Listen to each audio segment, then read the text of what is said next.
ناظرین، گوجرانوالہ سردار طاہر محمود کی رپورٹ کے مطابق فاؤنڈرز اتحاد گولڈن گروپ کے رہنما شیخ عامر رحمان، سابقہ چیئرمین GTA حاجی عاصم انی، سابقہ صدر چیمبر آف کامرس اور عطا فرید چودھری ایگزیکٹو ممبر نے کہا ہے کہ ہمارے مخالف گروپ GTO کی جانب سے مقرر کردہ سماعت سے بھاگ گیا۔ ایک روز قبل 4 اکتوبر کو دفتری ٹائم ختم ہونے کے بعد ایک ای میل چیمبر کی جانب سے GTO کو موصول ہوئی، جس میں یونٹی والوں نے 1 مہینہ کا وقت مانگا تھا، اور 5 اکتوبر جب سماعت کی تاریخ تھی تو ان کا کوئی نمائندہ موجود نہ تھا، جبکہ FIG اور اتحادیوں کی نمائندگی کے لیے عامر رحمان، عاصم انیس، عطا فرید اپنے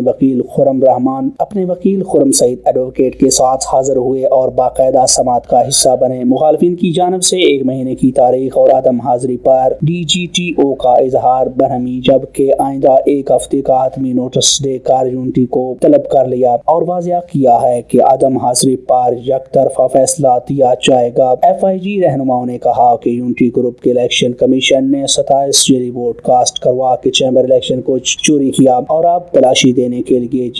DGTO کے پاس پیش نہیں ہوئے، کیونکہ ان کی چوری پکڑی جا چکی ہے، جس سے وہ بچ نہیں سکتے، جواب دینا پڑے گا۔ DGTO کے حکم کے برعکس 27 ووٹ شامل کر کے C کلاس الیکشن کروایا گیا، جس کی کوئی حیثیت نہیں ہے۔ ایسی مثال کسی بھی چیمبر الیکشن میں نہیں ملتی جب حتمی ووٹ لسٹ کے برعکس سپلیمنٹری ووٹ شامل کر کے الیکشن کروایا گیا ہو۔ یہ بدترین قانون شکنی حرف گوجرانوالہ میں الیکشن کمیشن نے 19 ستمبر کو کی، مگر یہ چوری باہضم نہیں ہوگی۔ بزنس کمیونٹی تیاری کر لے، انشاءاللہ کارپوریٹ کلاس کا الیکشن دوبارہ ہوگا اور اب کا چھینا گیا